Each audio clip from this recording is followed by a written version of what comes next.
Eu vou falar sobre algumas obras de Guimarães Rosa. Primeira, a grande obra quase da vida dele, muito reverenciada, Grande Sertão Veredas. É um romance modernista escrito pelo autor brasileiro João Guimarães Rosa, publicado em 1956. A história gira em torno do jagunço Riobaldo, também conhecido como Tatarana, narrador e protagonista do livro. Na obra, há dois pontos aos quais o narrador destaca: Diadorim, um também jagunço com quem Riobaldo possui uma relação diferente, onde pode ser descrita como amizade ou um relacionamento afetivo de um casal. O pacto com o demônio, o protagonista leva a questionar a existência do diabo e, consequentemente, do próprio Deus. E nessa narrativa, Reobaldo constrói a história de sua vida.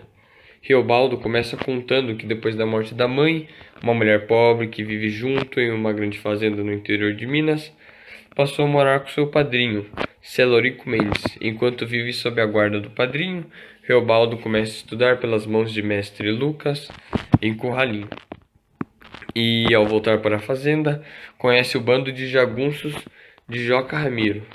Dentre eles estão Hermógenes e Ricardão. Reobaldo fica maravilhado como o grupo de jagunços funciona e o tempo em que passou entre os homens de Joca Ramiro. E é fundamental para o resto de sua vida. Mais tarde, depois de descobrir que Celorico Mendes era seu verdadeiro pai, foge de casa para Curralinho, onde conhece Zé Bebelo.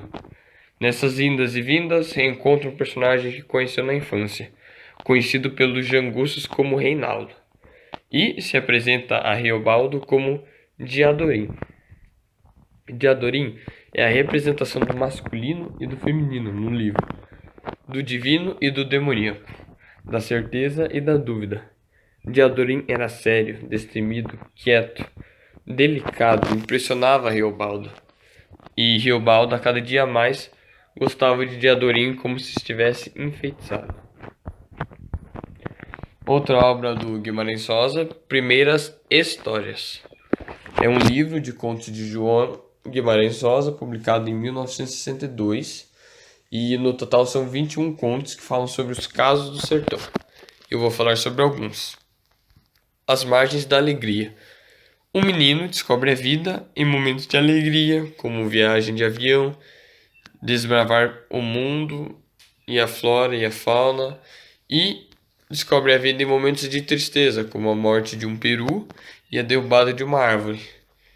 Tem Soroco, sua mãe e sua filha, onde um trem aguarda a chegada da mãe e da filha de Soroco para levá-las ao manicômio de Barbacena.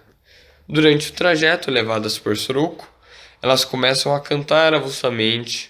Quando o trem parte, Soroco volta para casa cantando a mesma canção e os cidadãos começam a cantar junto. A menina Elá, Nininha, possuía poderes paranormais.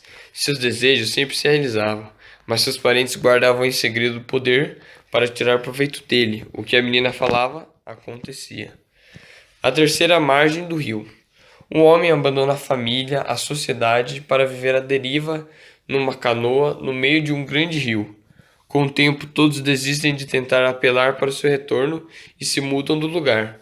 O filho primogênito se esforça para entender o gesto de seu pai, por isso permanece ali.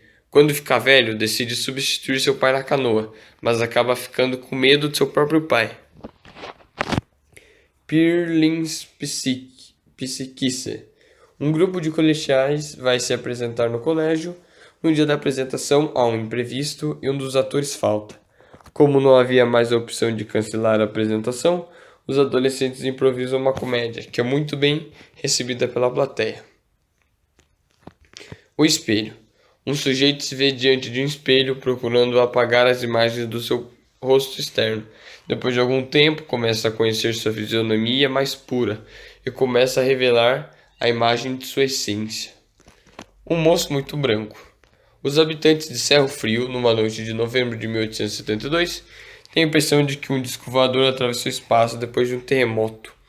E após esses eventos, aparece na fazenda de Hilário Cordeiro um moço muito branco. portando roupas rasgadas e sujas, com um ar angelical, e se impondo como um ser superior, capaz de realizar milagres na fazenda de Hilário Cordeiro. Depois de realizar vários atos sobrenaturais, o moço desaparece do mesmo modo que chega. Agora eu vou falar um pouco sobre Campo Geral. Campo Geral é uma novela do escritor brasileiro João Guimarães Rosa, publicada inicialmente na obra Corpo de Baile, em 1956, mesmo ano de publicação da obra-prima do autor, Grande Sertão Veredas. E a história narra a vida da família de Miguelim, no interior de Sertão Mineiro, onde viviam numa cidade chamada Mutum. Tudo começa com o menino indo ser crismado em outro local, quando ouve falar bem de sua cidade e corre para contar à mãe sobre a beleza de viver naquele local. Para ela, não gostava de morar de maneira isolada. A família era grande. Havia diversos parentes com quem Miguelim se relacionava. Os irmãos Tica, Drelina, Tomezinho, a Rosa, que trabalha em sua casa. Havia também duas avós, a Isidra, que era muito católica, e a mãe Tina, descendente de escravos e conhecido pela falta de juízo e fama de feiticeira. Os mais importantes para Miguelim era seu irmão Dito, sua âncora, a quem sempre consultava, e o tio Teres, considerado grande amigo de Miguelim. Pelo olhar de Miguelim, pode-se dizer que Teres mantinha uma relação, no mínimo perigosa, com Nina. Houve até briga entre os pais e sua mãe quase apanhou. Só não sofreu porque Miguelim se colocou no meio, sofrendo pela mãe. E comentava-se a todo instante que o tio não ia poder mais aparecer no Mutum.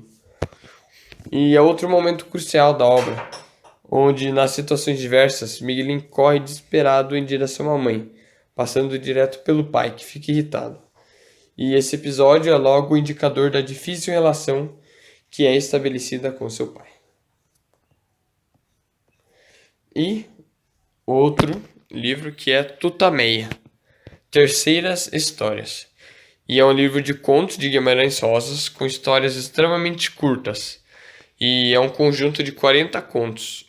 E todos são vendidos em ordem alfabética. O livro foi publicado em 1967, poucos meses antes da morte de Guimarães Rosa.